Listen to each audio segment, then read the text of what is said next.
Fala galera, tudo bem? Estamos aí para mais um vídeo do Casa Verde Literatura. Eu sou Vinícius e a gente vai falar hoje sobre o Quarto de Despejo, livro de uma autora brasileira conhecida, talvez não reconhecida como deveria, mas uma autora de muito impacto dentro da literatura brasileira, que é a Carolina Maria de Jesus. Para a gente entender um pouco desse impacto e com certeza para entender o livro, né, a gente precisa o quê? Ter algumas informações aí que são extremamente importantes. Por que a Carolina é uma pessoa que causou tanto impacto dentro da literatura? Primeiramente, porque Carolina era semi-analfabeta. Ela conseguiu estudar apenas 2 primeiros anos da escola regular e aí encerrou seus estudos. Carolina era favelada, preta, mulher e não tinha estudo regular, né? Ela era semi-analfabeta se a gente pensar na questão de diploma. Ela morava na favela do Canindé, lá em São Paulo, nas margens do rio Tietê, e quando ela escreve Quarto de Despejo, ela retrata um pouco dessa realidade. Para a gente contextualizar um pouquinho mais, Carolina era mãe solo de 3 filhos. Ela criava os filhos sozinha, era mãe solo. Ela não queria ajuda de nenhum homem para criar eles. Ela achava que sozinha eles desempenhavam melhor o seu papel, e aqui a gente vai ver isso mais para frente dentro do livro. Para ela conseguir sobreviver e conseguir garantir um mínimo de dignidade ou um mínimo de alimento, Carolina ela catava papel. Então ela era uma catadora de papel de uma favela e fazia disso o seu modo de vida. O que é interessante porque para ela ser escritora, ela dependia totalmente disso. Ela fazia o quê? A partir dos cadernos que ela encontrava no lixão, seus diários. Ela lia aquilo que ela encontrava também no lixão. E para ela, o livro era a melhor invenção do ser humano. Então ela valorizava muito a leitura e ela achava que a leitura e a escrita era o seu caminho para poder sair dali. Ela então publica Quarto de Despejo em 1960, né? Em 1960, por um caso muito interessante, na verdade. Carolina, como ela retratava a vida na favela, ela escrevia sobre as pessoas que conviviam ali com ela, escrevia sobre seus vizinhos, escrevia sobre as pessoas que transitavam por ali, e ela colocava o nome mesmo, ela não estava nem aí. E num dia desses, o repórter, né, que chama Audálio Dantas, que foi quem revelou Carolina, que descobriu o seu livro e conseguiu fazer publicação, ouviu uma discussão enquanto ele trabalhava na favela, em que Carolina ameaçava uma vizinha falando: eu vou falar mal de você no meu livro, todo mundo vai ficar sabendo o que você faz. Aí o repórter ouve essa ameaça e fala: peraí, você está escrevendo um livro? Ela fala: sim, eu tenho meu livro e eu vou publicar ele e ele vai ser a minha saída daqui da favela. E ela consegue. O Audálio Dantas pega os manuscritos da Carolina, lê todos eles, percebe que tem um valor literário e um valor de conteúdo muito grande e faz a publicação. Edita, faz a publicação, mas tenta manter a essência, ele não altera as escritas de Carolina. Ele faz o quê? Ele percebe que, por exemplo, a fome era algo que voltava muitas vezes no livro e acaba ficando cansativo. Então ele vai o quê? E faz alguns recortes, mas nada que mudasse substancialmente o livro. Esse romance, se a gente pode chamar assim, ele é um fenômeno. A partir do momento que ele é publicado, ele vende mais de 100 mil cópias no primeiro ano. Isso era algo gigantesco, porque no Brasil a média de tiragem era de 2, 3 mil cópias por livros. Ela consegue 100 mil. Esse livro, de uma pessoa que não tinha formação, é traduzido para 13 idiomas. Ele ganha o mundo. E esse é o ponto que eu falo para vocês, que é uma autora muito conhecida e talvez não tão reconhecida. Carolina Maria de Jesus, ela é importantíssima para a nossa literatura. Ela tem um impacto gigantesco dentro do cenário literário, mas ela tem sua valorização muito maior, muito mais intensa fora do Brasil do que aqui dentro. Até hoje, Carolina Maria de Jesus é pesquisada internacionalmente. Até hoje, pessoas descobrem seu livro e se devotam a pesquisar sobre ele. Enquanto no Brasil, talvez vocês que estão na escola nunca tenham ouvido falar no nome dessa grande mulher da nossa literatura. O livro, então, ele retrata a vida da Carolina Maria de Jesus na favela. Ele retrata o dia a dia. E se a gente olhar o formato do livro, não sei se é possível de vocês enxergarem, mas é facilmente encontrado, ele é em formato de diário. Isso fica claro porque se a gente olhar o formato do livro, não sei se é possível vocês enxergarem, mas ele é em formato de diário. Olha só, a gente pode ver separado por datas, ó, 28 de dezembro, 29 de dezembro, 30 de dezembro, 31 de dezembro. Então ela faz o quê? Ela faz as entradas todos os dias para poder relatar aquilo que ela viveu. Nesse ponto a gente tem algumas divergências, talvez teóricas, talvez que não importem tanto para a gente aqui, mas por quê? A gente percebe durante essas leituras que algumas dessas escritas foram feitas após o dia. E aí na teoria do diário teria aquela relação que não vale muito a pena a gente discutir, que é de que o diário deveria ser escrito no mesmo dia do acontecimento, a partir daí seria uma memória. Carolina não se importava com isso e a gente também não vai, né? Os relatos que compõem o livro, eles acontecem do dia 15 de julho de 1955 a 1º de janeiro de 1960. Mas nesse meio tempo aí, entre 55 e 58, a gente tem um hiato nos escritos de Carolina, né? Ela não escreve desde o dia 28 de julho de 55 até dia 2 de maio de 58. É importante ressaltar que isso não foi um corte feito pelo Audálio, não é um corte de edição. É realmente um lapso de escrita da Carolina. Ela deixa de escrever por esse tempo e, segundo ela, é por causa que as mazelas da vida acabavam tirando um pouco a sua vontade de escrever. Carolina traz muitos temas importantes para nós nesse livro. O primeiro, é claro, é a questão da vida do favelado, a vida da fome, né? Segundo ela classificava São Paulo assim: o palácio é a sala de visita, a prefeitura é a sala de jantar e a cidade é o jardim. A favela é o quintal onde jogam os lixos. Então ela tinha uma noção muito clara da realidade dela. Isso talvez por ela ser mais letrada que as outras pessoas que viviam ali. Isso revoltava ela mais. E Carolina detestava morar na favela, ela detestava o quê? O ambiente a qual ela tinha que sujeitar a criação de seus filhos. Ela percebia que havia uma perda muito grande na educação deles e uma qualidade de vida horrível por estar vivendo na favela. A gente pode ver em vários trechos ela falando da favela e descrevendo ela como um lugar que ela não gostava. Por exemplo, 17 de julho de 1955. Domingo, um dia maravilhoso. O céu azul sem nuvem. O sol está tépido. Deixei o leito às 6h30. Fui buscar água, fiz café. Tenho só um pedaço de pão e 3 cruzeiros. Dei um pedaço para cada um. Pus feijão no fogo, que ganhei ontem do Centro Espírita da Rua Vergueiro 103. Fui lavar minhas roupas. Quando retornei do rio, o feijão estava cozido. Os filhos pediram pão. Dei os 3 cruzeiros ao João José para ir comprar pão. Hoje, a Nair Matias quem começou a implicar com os meus filhos. A Silvia e o esposo já iniciaram o espetáculo ao ar livre. Ele está ali espancando. E eu estou revoltada com o que as crianças presenciam. Ouvem palavras de baixo calão. Ah, se eu pudesse mudar daqui para um núcleo mais decente.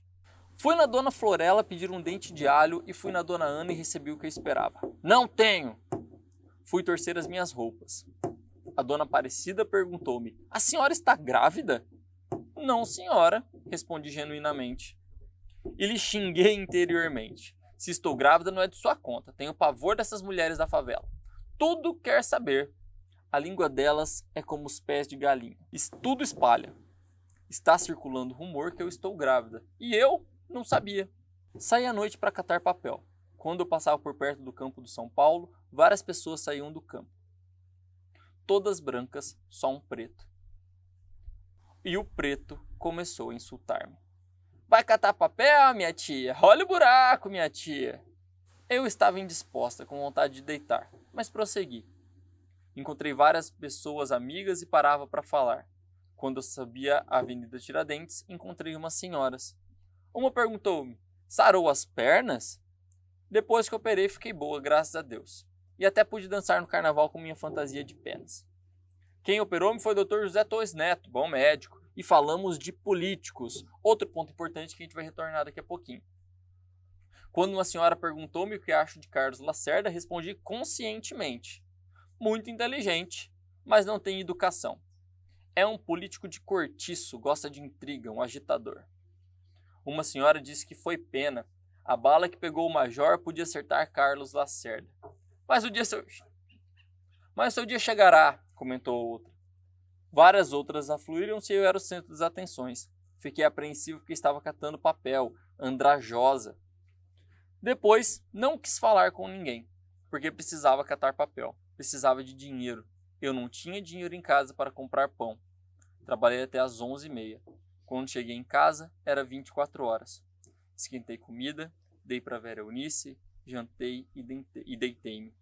Quando despertei, os raios solares penetravam pelas frestas do barracão.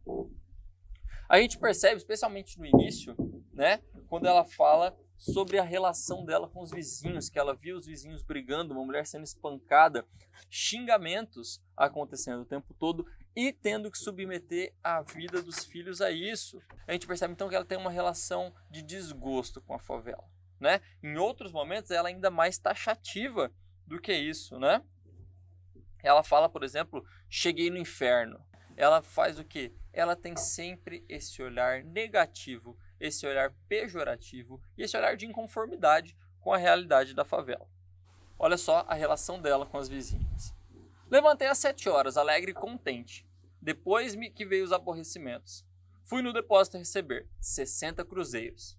Passei no Arnaldo, comprei pão, leite, paguei o que devia e reservei dinheiro para comprar o licor de cacau para a Vera Eunice. Cheguei no inferno. Abri a porta e pus os meninos para fora. A dona Rosa, assim que viu meu filho José Carlos, começou a implicar com ele. Não queria que o menino passasse perto do seu barracão. Saiu com um pau para espancá-lo. Uma mulher de 48 anos brigar com criança. Às vezes eu saio, ela vem até a minha janela e joga o vaso de fezes nas crianças. Quando eu retorno, encontro os travesseiros sujos e as crianças fétidas. Ela odeia-me. Diz que sou preferida pelos homens bonitos e distintos e ganho mais dinheiro do que ela. Isso lá no dia 23 de julho a gente também tem outro ponto bem interessante para a gente olhar. Liguei o rádio para ouvir o drama, fiz o almoço e deitei. Dormi 1h30. Nem ouvi o final da peça, mas eu já conhecia a peça. Comecei a fazer o meu diário. De vez em quando parava para repreender os meus filhos. Bateram na porta. Mandei o João José abrir e mandar entrar. Era o seu João. Perguntei onde me encontrar folhas de batatas para sua filha bochechar um dente. Eu disse que na Portuguesinha era possível encontrar. Quis saber o que eu escrevia. Eu disse ser o meu diário. Nunca vi uma preta gostar tanto de livros como você. Todos têm o ideal. O meu é gostar de ler. O seu João deu 50 centavos para cada menino. Quando me conheceu, eu tinha só 2 meninos. Ninguém tem me aborrecido. Graças a Deus.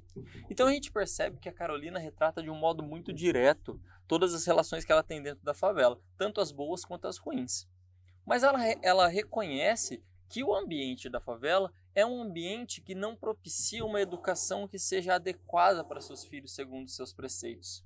O sonho dela é o quê? Conseguir sair dali e dar para seus filhos uma vida melhor.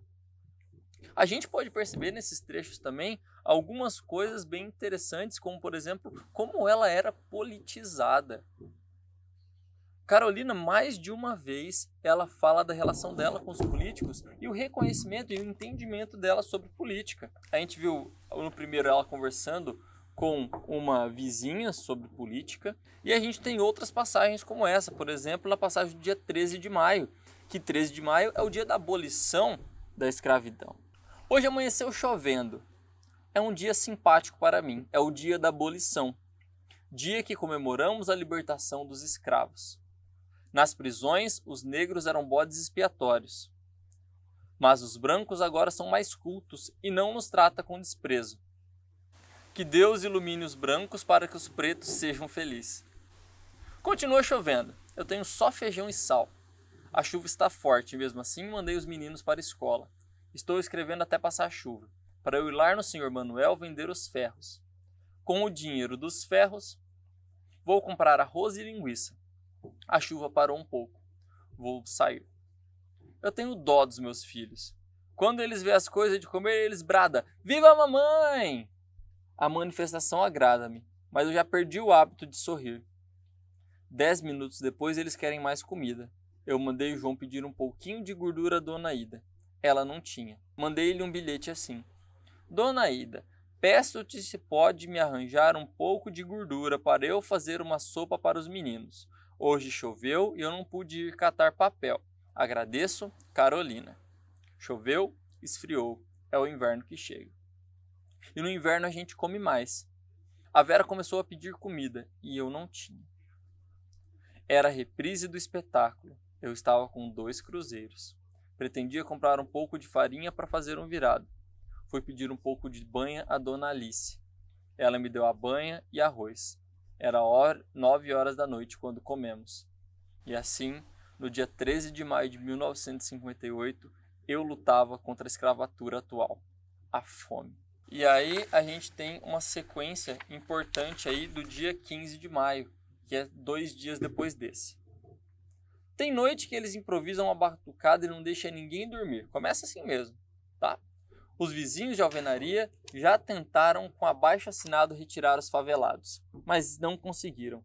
Os vizinhos da casa de tijolos dizem: os políticos protegem os favelados. Quem nos protege é o povo e os vicentinos. Os políticos só aparecem aqui nas épocas eleitorais.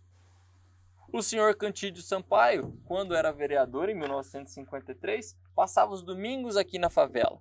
Ele era tão agradável, tomava nosso café, bebia nas nossas xícaras.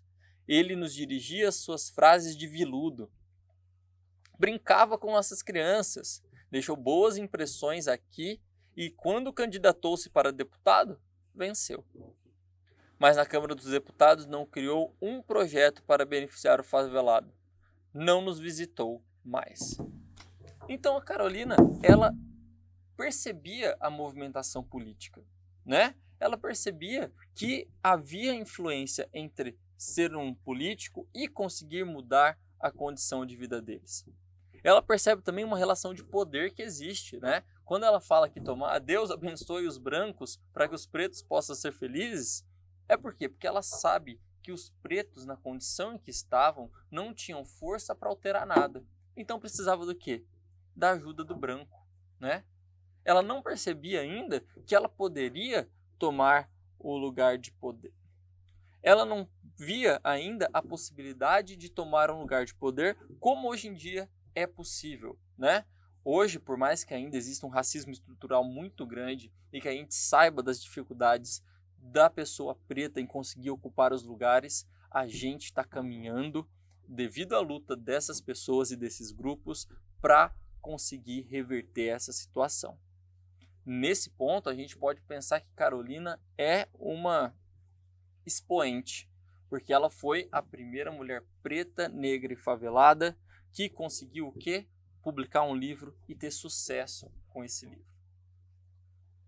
Um ponto legal é que ela não via ser preta como algo ruim. Ela não via de forma alguma. E isso também é novidade nos livros até então escritos. Ela fala em um episódio sobre a relação dela com sua cor. E ela fala que se ela reencarnasse, ela queria nascer preta de novo. Que ela fala que o cabelo do preto é bem mais obediente que o do branco. Por quê? Porque de manhã ela arruma o cabelo dela e o cabelo fica no lugarzinho o dia inteiro. Diferente do cabelo do branco, que fica bagunçando com qualquer ventinho, como vocês devem estar vendo o meu balançando nesse vídeo inteiro. Então ela falava que isso era algo muito positivo, né, do preto. Então ela não via o que? Sua cor como algo ruim, o que é ótimo. Ela via que as relações sociais que eram designadas ao preto naquele momento era sim prejudicial, mas não era motivo para ela não querer sê-la. Não era motivo para ela querer ser branca. Ela queria dignidade, mas queria manter-se como era. A preocupação com a aparência da Carolina era completamente diversa disso. A preocupação dela era se ela estava suja, como a gente viu naquele episódio que ela está conversando com as vizinhas e ela estava se sentindo incomodada porque ela estava catando papel. Ou, por exemplo, tem um episódio que ela fala que ela tem que sair com uma placa. Olha só, eu fui trabalhar e avisei os vizinhos. Se o Alexandre aborrecer, avise. Saí pensando na minha vida infausta. Já faz 2 semanas que eu não lavo roupa por falta de sabão. As camas estão sujas que até dá nojo. Fiquei revoltada com a observação do homem desconhecido referindo-se à minha sujeira. Creio que devo andar com as cartas nas costas. Se estou suja, é porque não tenho sabão. Então a gente percebe que o incômodo dela com a aparência não é um incômodo por causa de sua cor de pele, como eu já ressaltei antes, mas sim por causa de você estar sujo, né? Ela reforça isso várias vezes durante o livro e a gente percebe que ela queria o quê? Estar com a sua dignidade preservada, isso até em relação à aparência. A gente percebe que a fome e a pobreza não influencia apenas no comer. Claro que isso era importantíssimo. Carolina chamava até de amarela, né? Essa fome, por causa que ela chegou ao ápice da fome, a ponto de dizer que quando você está no extremo da fome, você vê tudo amarelado. Então ela falava que a amarela vem vindo. Ela tem problema é com o que ela aparenta no sentido de ser pobre e no sentido de estar suja. Essa condição toda da construção do livro levanta para a gente muitos pontos importantes, né? Por exemplo, as questões públicas de assistência. Como ela era muito politizada, a gente tinha a questão de: será que as assistências do governo estão conseguindo chegar onde realmente necessita? Por que não tem nenhuma intervenção contra a fome na favela? Por que elas dependem de ajuda de terceiros, dos vicentinos, do centro espírita, de catar papelão, para poder ter o mínimo de sustento? Em um episódio, ela narra quando ela estava doente por carregar muito ferro e teve que buscar assistência do governo. E aí, para buscar essa assistência, ela teve que passar pelos trâmites, né? Para conseguir pedir um auxílio e conseguir ser aprovado e conseguir justificar tudo isso. E ela narra pra gente. 22 de maio. Eu hoje estou triste, estou nervosa. Não sei se choro ou saio correndo, sem parar até cair inconsciente. É que hoje amanheceu chovendo e eu não saí para arranjar dinheiro. Passei o dia escrevendo, sobrou macarrão, eu vou esquentar para os meninos. Cozinhei as batatas, eles comeram. Tem uns metais e um pouco de ferro que eu vou vender no seu Manuel. Quando o João chegou da escola, eu mandei ele vender os ferros. Recebeu 13 cruzeiros. Comprou um copo de água mineral, 2 cruzeiros. Zanguei com ele. Onde já se viu favelado com essas finezas? Os meninos comem muito pão. Eles gostam de pão mole. Mas quando não tem, eles comem pão duro. Duro é o pão que nós comemos. Dura é a cama que dormimos. Dura é a vida do favelado. Ó São Paulo, rainha que ostenta vaidosa tua coroa de ouro que são os arranha-céus. Que veste viludo e seda e calça meias de algodão que é a favela. O dinheiro não deu para comprar carne. Eu fiz macarrão com cenoura. Não tinha gordura, ficou horrível. A Vera é a única que reclama e pede mais. E pede: mamãe, vende eu para Dona Júlia, porque lá tem comida gostosa. Eu sei que existe brasileiros aqui dentro de São Paulo que sofrem mais do que eu. Em junho de 57, eu fiquei doente e percorri as sedes do serviço social. Devido ao carregar muito ferro, fiquei com dor nos rins. Para não ver os meus filhos passar fome, fui pedir auxílio ao propalado serviço social. Foi lá que eu vi as lágrimas deslizar dos olhos dos pobres. Como é pungente ver os dramas que ali se desenrola.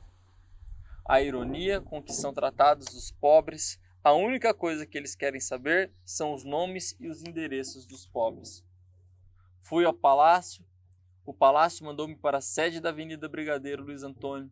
A Avenida Brigadeiro me enviou para o Serviço Social de Santa Casa. Falei com Dona Maria Aparecida que ouviu, me respondeu-me tantas coisas e não disse nada. Resolvi ir no palácio, entrei na fila, falei com o Sr. Alcides, um homem que não é nipônico, mas é amarelo como manteiga deteriorada. Então a gente percebe o quê? O drama de todos os pobres ali, ela consegue uma representatividade. E ela ainda acha que ela está menos pior do que os outros, porque tem pessoas que estão de uma forma mais tenebrosa ainda de vida do que a dela, que é passar fome todos os dias e não conseguir um mínimo de dignidade para viver. Então a gente tem essas questões de política, de assistência que são levantadas pelo livro. Outra coisa que é recorrente no livro, que ela costuma ser taxativa, é a questão do alcoolismo. Ela não bebe e ela critica quem bebe demais, porque ela fala que nunca vai conseguir as coisas, torna as pessoas violentas, deixa as pessoas mais sujeitas ainda à indignidade do que ela. A violência doméstica, que é um fruto também do alcoolismo dentro do livro, aparece várias vezes. A gente viu, por exemplo, num trecho que a gente leu, o relato da mulher sendo espancada no meio da rua. Isso acontece muitas vezes. Muitas vezes. Então a gente consegue o quê? Pensar também as relações de violência doméstica dentro dessa narrativa. Nesse ponto, Carolina reforça que ela não quer um homem. Primeiro, por causa que ela se vira muito bem sozinha, obrigado. E também por causa que ela não vai ficar dependendo da aprovação ou das necessidades ou das responsabilidades que um homem exigiria. Ela fala que acha que as vizinhas acham ela infeliz por não ter um homem, mas ela fala que ela é feliz por não ter e que infelizes são elas que têm que ficar se sujeitando àquele tipo de situação. O racismo claramente expresso durante toda a narrativa, seja ele um racismo velado, um racismo estrutural ou um racismo explícito. A gente vê vários momentos em que ela é diretamente xingada com relação à sua cor. Mas como eu falei anteriormente, ela não se importava com isso. Ela achava a cor dela muito bela, muito linda e ela não queria que isso mudasse. Mas o ponto que eu acredito que seja talvez um dos mais importantes e que é um possível abordado dentro da prova do vestibular é o preconceito linguístico. Como eu falei desde o início aqui, Carolina, ela era semi-analfabeta, se a gente pensar em formação, né? Por mais que ela lesse muito bem, ela escrevesse muito bem, como vocês veem aqui, construções belíssimas, de imagens muito belas que ela constrói, de metáforas muito elaboradas. Ela não tinha um estudo que não permitisse que ela seguisse estritamente a norma padrão da língua portuguesa. Ela não conseguia o quê? Não fugir desses deslizes gramaticais. E isso que não é um problema para a nossa leitura, como vocês podem perceber, tudo que eu li aqui eu segui exatamente como ela estava dizendo, eu não fiz correções, assim como o Audálio, o jornalista que editor não fez correções, ele só modificou alguma palavra que pudesse ser de difícil compreensão devido à escrita. Do resto tá tudo do mesmo jeito, com desvios de concordância, com desvios de grafia, com desvios de flexão, tudo isso está mantido dentro do texto. E isso é um ponto importante porque, por exemplo, a UFMG foi uma das primeiras faculdades a colocar Quarto de Despejo como seu livro exigido no vestibular. E quando apareceu esse livro, houve petições, houve abaixo-assinado, pais reclamando o quê? De por que o seu filho leria um livro cheio de erros. Por quê? Por que que eles têm que ler um livro que nem escrever a pessoa sabe?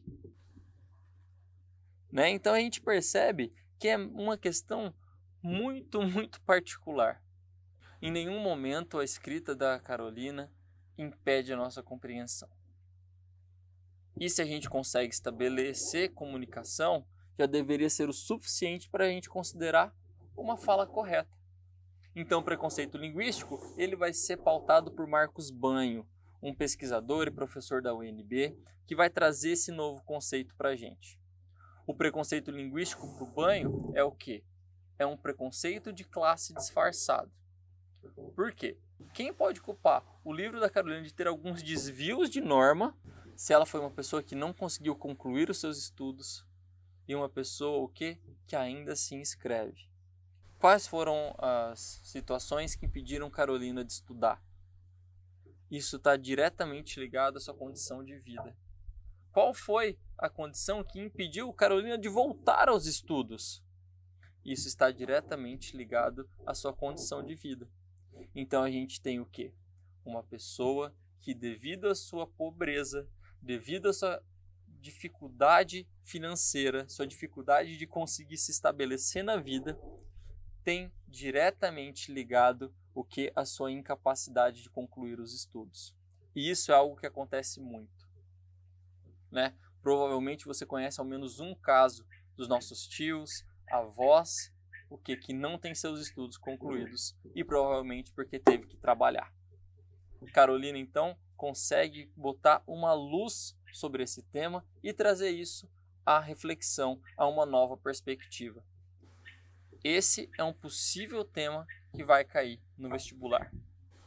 Mas para a gente falar de coisas um pouco melhores, Carolina, com o seu livro Quarto Despejo, conseguiu sair da favela e melhorar um pouco de vida. Ela foi para o seu sonho, que era uma casa de alvenaria. Inclusive, ela publica depois um livro que se chama Casa de Alvenaria. E publica vários outros. A obra dela é um pouco maior do que isso. Ela tem alguns livros publicados. Infelizmente, a vida e a falta de projeção que ela atingiu dentro do Brasil fez com que essa fama que ela adquiriu, essa força que ela adquiriu no começo, não perpetuasse. No fim da vida, ela estava morando em um sítio no interior de São Paulo, passando quase as mesmas dificuldades que ela tinha antes. Mas pelo menos ela tinha um pedacinho de terra, que ela criava suas galinhas, plantava suas coisinhas e conseguiu manter o mínimo ali. Pelo menos ela saiu da favela. A última coisa que a gente precisa entender, porque se chama quarto de despejo. Quarto de despejo é uma metáfora. Quarto de despejo é aquele cantinho, aquele quartinho que a gente tem em casa que fica jogadas as bagunças, as tralhas, coisas de menor importância. Carolina Maria de Jesus caracteriza a favela como se fosse o lugar em que é despejado aquilo que não presta para a cidade. É o quarto de despejo da favela, criando assim uma bela metáfora e um livro de grande impacto. A leitura desse livro é preciosíssima e eu aconselho vocês a lerem. Por mais que não seja para esse vestibular, ao menos, eu aconselho que vocês leiam como modo de enriquecer as suas concepções de vida. Porque assim como Carolina, eu também acho que o livro é um dos melhores feitos do ser humano. É isso aí, pessoal. Esse foi o livro Quarto Despejo. Espero que vocês prestem bastante atenção, absorvam tudo isso e saiam bem na prova.